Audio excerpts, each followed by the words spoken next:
कुछ महान हस्तियां ऐसे होती हैं जो सिर्फ जीवन नहीं जीती बल्कि जीवन जीने का अर्थ भी सिखाती हैं।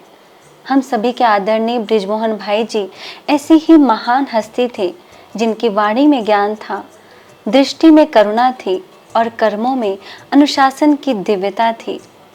इस वक्त हमारे साथ आदरणीय आशा दीदी जी मौजूद हैं जो कि दिल्ली जोन की निदेशिका है और भाई जी के साथ लगभग 52 वर्षों का अनुभव है। इन्होंने भाई जी के साथ सेवा व्यवहार में आई, उनके श्रेष्ठ कर्मों की साक्षी भी रही। तो दीदी जी से सबसे पहले हम जानना चाहेंगे कि दीदी जी आप भाई जी के साथ संपर्क में कैसे आई, सेवा कार्य की शुरुआत कैसे हुई, वो अनुभव शेयर करें। ऐसा बहुत छोटी थी मैं, तो एक बार केवल मैंने नाम सुना था, चर्चा हो रही थी तो उसमें बृजमोहन भाई और मोहिनी बहन नांगल में रहते हैं और उससे ज़्यादा कुछ नहीं मेरे को। फिर 1973 फरवरी में इंदौर में गीता रहस्य सम्मेलन हुआ। उसमें आदरणीय दीदी और दादी दोनों आए थे। तो दीदी मनमोहिनी दीदी जी ने मेरे को परिचय दिया और कहा कि ऐसे हम पांडव भवन बना रहे हैं, इंटरनेशनल ऑफिस है, वहाँ से विश्व की सेवाएं होनी हैं, पहला ऑफिस खोल रहे हैं, तो उसमें आपको जाना है। और आदरणीय बृजमोहन भाई का भी कहा कि वो भी ऐसे नांगल में सेवा कर रहे हैं, जॉब में हैं, उनसे भी जॉब छुड़ाएंगे, वो भी वहाँ पर आएंगे। तो आदरणीय दीदी ने परिचय दिया और फरवरी में वो सम्मेलन हुआ और दीदी ने मेरे को कहा कि पूरा हो और आप दिल्ली आ जाओ। तो मैं दिल्ली पांडव भवन पहुंची। अभी पांडव भवन तो शुरू भी नहीं हुआ था, अभी पेंट पॉलिश का काम चल ही रहा था। तो मैं डे 1 से वहाँ पर हूँ और आदरणीय भाई साहब नांगल में थे। फिर भाई साहब ने वहाँ से रिज़ाइन किया। रिज़ाइन करने के पश्चात वहाँ के सेंटर को सौंपा। दीदी मोहिनी और भाई साहब दोनों ही आए दिल्ली पांडव भवन में। और पहले तो उद्घाटन वगैरह होता है तो इतना पता नहीं रहता और हम लोग तो पूल में सेवा करते थे। लेकिन जब ऑफिस की कारोबार शुरू हुई तब मुझे आदरणीय भाई साहब का परिचय मिला और तब मेरा संपर्क उनसे सेवाओं का आरंभ हुआ। और उसमें क्या करते थे भाई साहब, बुलेटिन्स निकालते थे। जो सेवाएं होती थी, थोड़ी बहुत जो भी होती थी, वो बुलेटिन निकालते थे और वो बुलेटिन हम लोगों से लिखवाते थे। तो हम लोग बुलेटिन लिखते थे, मोहिनी दीदी भी लिखते थे, मैं भी लिखती थी। धीरे धीरे मैंने उनके अंदर जो चीज़ पहली देखी वो ये थी कि उनकी कलम की शक्ति, जो उनके कलम में ताकत थी, वो यूं संजोई ही दिखती थी कि बहुत ही सधे हुए शब्दों का उपयोग करते थे और एक शब्द के अंदर बहुत सारा मीनिंग हो वो करते थे। और फलस्वरूप जो एक पेज हो भाई साहब एक पैराग्राफ में लिखा लेते थे। तो ये विशेषता बहुत थोड़े लोगों में होती है। तो भाई साहब की मैं यूँ कहूँ कि उनकी बौद्धिक प्रतिभा का आभास मुझे पहले तो ये हुआ। दीदी जैसे भाई जी का जीवन अनुशासन का प्रतीक है और कहा जाता है कि भाई जी मुरली को सिर्फ सुनते ही नहीं थे, पूरे अपने आचरण में लाते थे। तो उनके जीवन के इस पहलुओं पर आप प्रकाश डालिए। देखिए, आदरणीय भाई साहब ने शिव बाबा को बहुत अच्छी तरह से पहचाना था। जितना शिव बाबा को पहचाना था उतना ही ब्रह्मा बाबा को भी पहचाना था और उतना ही यज्ञ को भी पहचाना था। शिव बाबा बीज रूप है। जब आप उनको अच्छी तरह से पहचान लेंगे, निश्चय बुद्धि होंगे, तो बाकी सब चीज़ों में आपका निश्चय हो। तो जो भाई साहब ने पहचान पाई शिव बाबा की और उनके सारे कारोबार की ऑटोमेटिकली, उसको भाई साहब बहुत दत्त चित्त होकर के साकार करते थे। अनुशासन कोई बड़ी बात नहीं है, एक ऑफिसर से अनुशासित वैसे ही अपेक्षित होता है, लेकिन उनके अंदर जो तन्मयता थी बाबा की इस चीज़ को साकार करना है, ये उनके अंदर एक लगन मैंने देखी। इसीलिए गीता के भगवान के ऊपर उन्होंने पुस्तका लिखी थी और उनके अंदर ये सूक्ष्म तात थी कि मुझे इसको प्रत्यक्ष करना है। और आदरणीय जगदीश भाई, एक अनुशासन की बात है, आदरणीय जगदीश भाई के प्रति उनका बहुत सम्मान था। वे बेशक बात करें या ना करें, लेकिन छोटे भाई हैं, जगदीश भाई बड़े भाई हैं, तो उनके प्रति बहुत आदर रखते थे। वो हम अनुभव करते, कोई फ़ोन आ जाता था, कुछ होता था, बहुत अच्छे। तो अनुशासन उनका उनकी दिनचर्या में दिखता था, अनुशासन उनका उनकी मर्यादाओं में दिखता था, अनुशासन उनका समय की बचत में दिखता था। एक छोटा सा एग्जाम्पल आपको देती हूँ। मेरे को एक भाग्य मिला जो संस्था की नई नई बहनें हैं उनकी ट्रेनिंग कराने का। 1973 से लेके 2005 तक मैं ये सेवा करती रही हूँ। तो नेचुरल बहनों का कनेक्शन जुड़ जाता है और वो अपनी बात रखती हैं।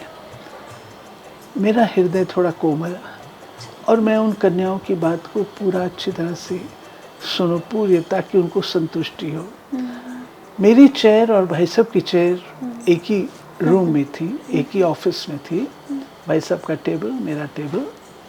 तो जब फ़ोन भी कॉमन था, तो जब फ़ोन आता था कन्याओं का और मैं ज़्यादा टाइम देती, भाई साहब कहते थे बहन जी आप उनको अपने ऊपर डिपेंडेंट करा रही हैं। उनका संबंध बाबा से जुड़ना चाहिए, उनका संबंध अपनी टीचर से जुड़ना चाहिए। आप उनको कब तक सपोर्ट कर पाएंगे? ये चीज़ मुझे बहुत प्रिय लगी कि आत्मा का संबंध जहाँ वो रहती है वहाँ होना चाहिए। और अगर मैं रोज़ दिन उनकी बातें सुनती रहूँगी तो वहाँ वो कनेक्ट नहीं होंगी, बाबा से जुटेंगी नहीं और हर समय मेरे ऊपर ही आएगा। तो मैंने उनको एक मोहताज बना दिया, पैरासाइट बना दिया। भाई साहब ने ये दूरदर्शिता से ये बात अपने उससे समझाई। ज़्यादा कुछ नहीं कहते थे, बहन जी आप बहुत टाइम लगा रहे हैं, कम करिए, you are making them dependent. ये बहुत कम लोग ऐसी सोच रखते हैं। और अनुशासन की जहाँ तक बात है, भाई साहब ने अपनी दिनचर्या बिल्कुल ऐसे सेट की हुई थी जो आप बता सकते थे इस समय भाई साहब क्या कर रहे हैं। अर्ली मॉर्निंग 2 बजे उठना, ये कोई अब की बात नहीं है। भाई साहब ने आदि से जब से समर्पण किया तब से सवेरे 2 बजे उठना, 1:30 बजे उठना। और बाबा से अमृत वेला भाई साहब का इतना पावरफुल था, बाबा से प्रेरणा मॉर्निंग में ही लेते थे, लिखते थे और फिर सारे दिन में उसको साकार करना है। भाई साहब ने इसी आधार से कॉरेस्पॉन्डेंस कोर्स, प्योरिटी मैगजीन निकाले। और मैं बताना चाहूँगी कॉरेस्पॉन्डेंस कोर्स हज़ारों की तादाद में छपता था और 7 भाषाओं में छपता था। प्योरिटी मैगजीन वो इंटरनेशनल लेवल तक गई। उसकी शुरुआत दीदी कैसे हुई? जी, प्योरिटी मैगजीन की शुरुआत कैसे हुई? 1981 में। अच्छा ठीक। वो ये था कि चाहते थे कि संस्था की कोई ऐसी मैगजीन होनी चाहिए जो वीआईपीज़ को दिया सके, जिसमें इंटेलेक्चुअल आर्टिकल्स हों और ये हो। वो खास वीआईपी के दृष्टि मैं आपको बताना चाहूँगी कि अच्छे अच्छे वीआईपीज़ वो मैगजीन पढ़ते थे। सुप्रीम कोर्ट के जजेस पढ़ते थे, वो बताते थे। किरण के बेदी जी पढ़ते, राजनाथ सिंह जी पढ़ते थे और भी अनेकों, किसके नाम अनेकों पर। और वो लोग बताते थे कि ये आर्टिकल हमने यहाँ से हमने कोटेशन ली आदि। जब हम लोग तो मिलते थे उन लोगों से तो बताते थे। तो इस तरीके से, और बहुत हम्बल बिगनिंग थी। जी। ये नाम प्योरिटी भी बाबा ने दिया, बाबा ने दिया था। हम भी इतने अनुभवी नहीं थे। जब फर्स्ट इशू निकला है जी जी जी। तो हमने पूरी रात जागे। अच्छा। इधर से गेट था पीछे, ऑफिस के पीछे गेट, वहाँ से प्रिंटर वो लाता था सेटिंग करके, हम उसको पढ़ते थे, प्रूफ रीड करते थे, फिर उसको देते। पूरी रात जागते थे हम लोग। और फिर तो धीरे धीरे करते करते उन्नति को प्राप्त होती गई, और उसकी फिर प्रिंटिंग तो मॉडर्न स्टाइल से चालू हो गया। लेकिन भाई साहब ने जो उसके अंदर अपनी लेखन कला, अपने इंटेलेक्चुअल से बहुत सारे जो हैं, मिस्टर वाइज का जो कॉलम है, जी जी। लाफ्टर है, भाई साहब के एडिटोरियल्स हैं, बहुत प्रसिद्ध है, बहुत प्रसिद्ध है, लोग याद करते हैं। आज लोग कहते हैं कि वीआईपीज़ को देने के लिए कोई ऐसी मैगजीन जी। इसी तरह जी मैं सेवाओं की बात करूं तो भाई जी की सेवा बहुत ही असाधारण थी, बहुत ही समर्पित बुद्धि होकर बाबा की सेवा में लगे रहते थे।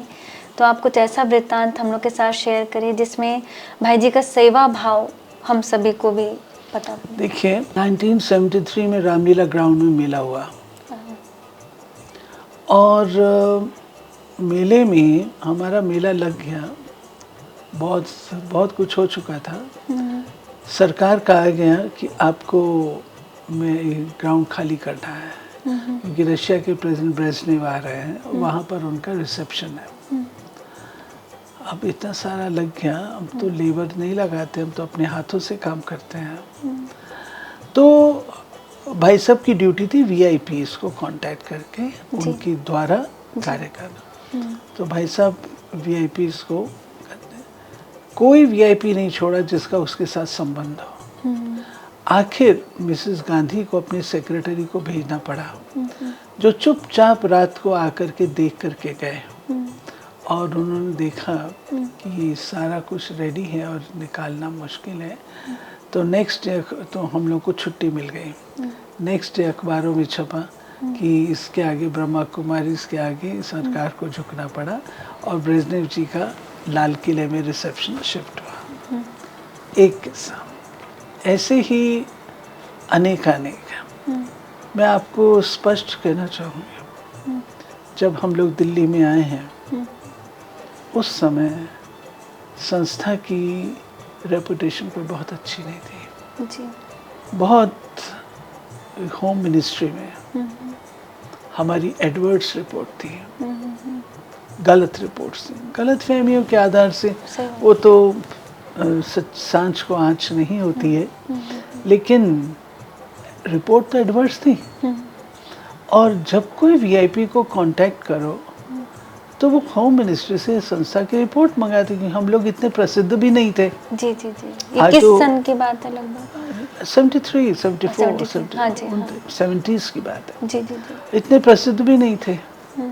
धीरे धीरे भाई साहब ने वीआईपीज़ को कांटेक्ट करते करते जाते जाते हर एक को समझाते, एक जैसे वातावरण बदलना शुरू करते हैं ना। फिर उन्होंने लिखना शुरू कर दिया कि ये लोग वीआईपीज़ को बुलाते हैं, क्योंकि वीआईपीज़ को हम लोग संपर्क कर रहे हैं।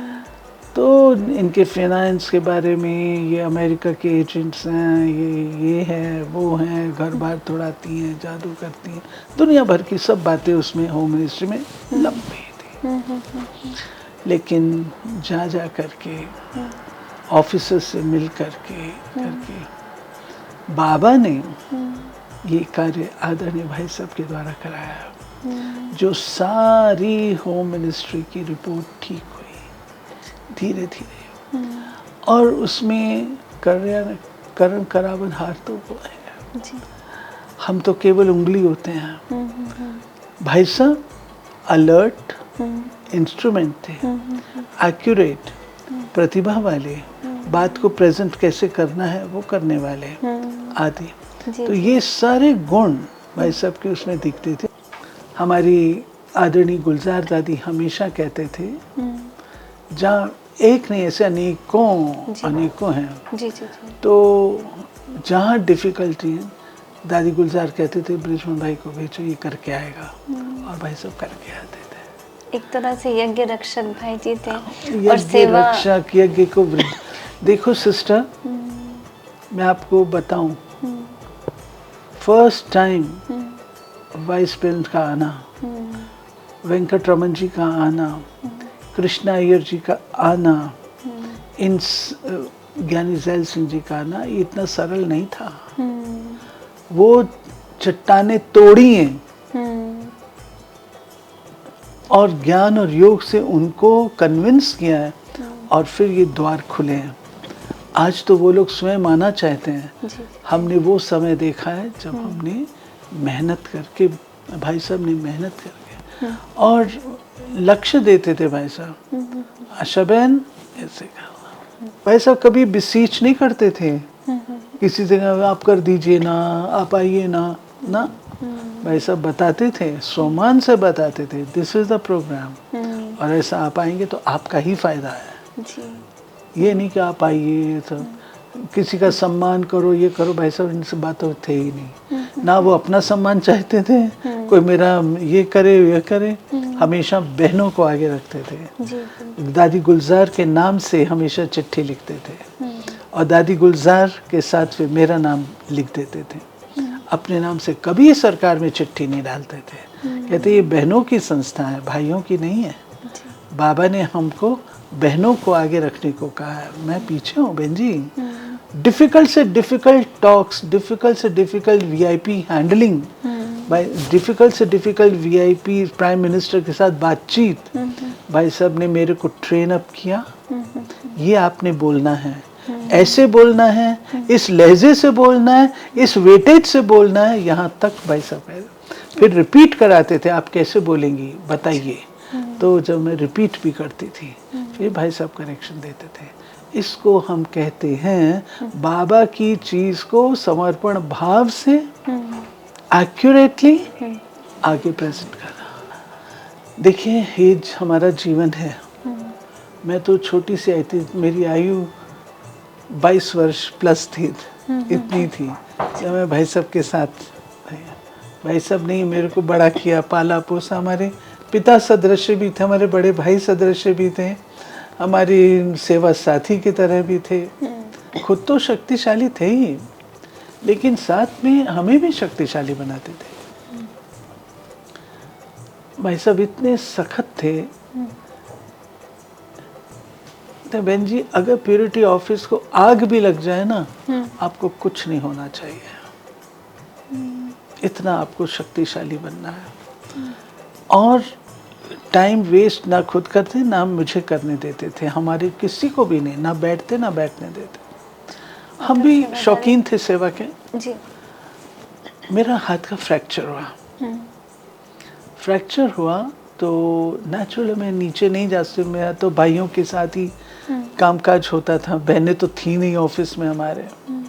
तो नेचुरल मैं साड़ी नहीं पहन सकती हूँ, गाउन पहनना है, तो गाउन से मैं कैसे नीचे जाऊंगी, मैं नहीं जा सकती। 2 दिन मेरी माँ दरवाजे के साथ रुक्मणी दादी टांग के चली गई थी। अच्छा। तीसरे दिन भाई साहब कहते हैं बहन जी 2 दिन हो गए, अब आपका प्लास्टर तो पक्का लग गया ना, अब आप नीचे आइए सेवा करिए। अच्छा। आप नीचे आइए सेवा करिए। और सेवा में मैं नीचे गई, ड्रेस अपनी साड़ी पहनी, और नीचे जाके एक कोहनी से मैं ऐसे पेपर को दबाती थी। इस हाथ में फ्रैक्चर था, ऐसे पेपर दबा ऐसे लिखती थी। प्रेसिडेंट का सेक्रेटरी आया, मैंने कहा भाई साहब मैं नहीं जाऊंगी, ऐसे बाजू ऐसे है। भाई साहब कहा आपको ही जाना है, आपको ही करना है। एक बार मैं ड्राइव करती थी, मैं लाके गाड़ी जब अंदर रखी तो दूसरे किसी गाड़ी थी, उसमें थोड़ा सा लग गया, तो मैं घबरा गई। मैंने भाई साहब को बताया, उस बंदे से मैं बोलती नहीं थी, तो मैंने भाई साहब को बताया भाई साहब ऐसे मेरे से हुआ। भाई साहब मेरे में शक्ति भरने के लिए मुझे कहा आप चाहिए उस व्यक्ति से आपको माफ़ी मांगनी है। अच्छा। आप सोच सकते हैं जिस व्यक्ति से मैं बात नहीं करती, भाई साहब ने मुझे कहा आपको उससे माफ़ी मांगनी। मैं गई, मैंने अपोलोजाइज किया। वहाँ कुछ भी नहीं था, ज़रा सा टायर का काला लगा था। अच्छा। उसने ऐसे किया, वो ठीक हो गया। कुछ था नहीं, लेकिन भाई साहब ने छोड़ा नहीं। भाई साहब ने यू हैव टू गो। ऐसे अनेक मिसाल जी, है, जी, हाँ। अनेक मिसाल है। वही। भाई साहब खुद शक्तिशाली थे और हम लोग को भी सबको शक्तिशाली भाई साहब बनाया। दीदी जैसे भाई जी पॉलिटिशियन विंग के प्रेसिडेंट थे, इसके अलावा वो संतों की भी सेवा करते थे गीता ज्ञान से, तो संतों से जुड़ा कोई किस्सा आप सुनाना चाहेंगे? देखिए भाई साहब ने किस वर्ग की सेवा नहीं की है। डॉक्टर अब्दुल कलाम हैं, साइंटिस्ट हैं जिसने ब्रह्मोस बनाया है, जो एमईटी के इंटरनेशनल प्रेसिडेंट हैं सेल्वा मूर्ति, सब बड़े बड़े वीआईपीज रहे हैं। तो भाई साहब सबको ज्ञान सुनाते थे, ज्ञान से और निजी ज्ञान सुनाते थे। दलाई लामा को सबसे पहले लाने वाले भाई साहब। अच्छा। और दलाई लामा मान देता था उस समय, फिर तो दूसरों ने संभालना शुरू किया तो भाई साहब ने छोड़ दिया, लेकिन दलाई लामा रिस्पेक्ट देता था। अभी भी दलाई लामा जी का मैसेज आया उनके लिए। जी। तो भाई साहब हर एक को, संतों को, महात्माओं को जो ज्ञान है, निजी ज्ञान, कुछ नहीं छिपाते थे, सब बोलते थे। काम, क्रोध, लोभ, मोह, अहंकार सब पे बोलते थे। और ये भी कहते थे परित्रणाय साधुनाम, ये लिखा हुआ है, ये सब आप लोगों के लिए लिखा है, ऐसा भाई साहब उनको बोलते थे। तो संत महात्माएं भी देखते थे कि बातें तो ये सारी सच है। और खुद को कभी भी भाई साहब नहीं कहते थे कि मैं ऑर्गेनाइज कर रहा हूँ। भाई साहब कहते थे ये सारा काम बहनें कर रही हैं, मैं तो इनका सेवक हूँ, ऐसे बोलते थे। अंत में जो ओआरसी में हुआ है, जिसमें इतने संत महात्माएं आप देखेंगे, अगर फोटो देखेंगे आप दिखा भी सकते हैं इंटरव्यू जी, में, जी, हाँ। कि कैसे संत महात्माएं डांस कर रहे हैं। हाँ। तो ये कोई साधारण शक्ति नहीं है, जी। ये ज्ञान की शक्ति है, प्यारे बाबा की शक्ति। भाई साहब का एक ही होता था, बहन जी फिक्र ही नहीं करो, मैं बैठा हूँ ना, जी, जी, मैं बैठा हूँ ना, मैं अकेला ही काफ़ी हूँ, क्योंकि मेरे साथ सर्वशक्तिमान है। ये भाई साहब का हमेशा सेंटेंस होता था। जी, बहुत अच्छा लग रहा है, बहुत सुंदर अनुभव है आपके, और बस लग रहा है कि सुनते ही जाएं और आगे भी आपसे अनुभव का लाभ लेते रहेंगे। मैं आपको बहुत कहानियाँ सुना सकती हूँ। जी जी जी, हाँ, थैंक यू सो मच। ओम शांति।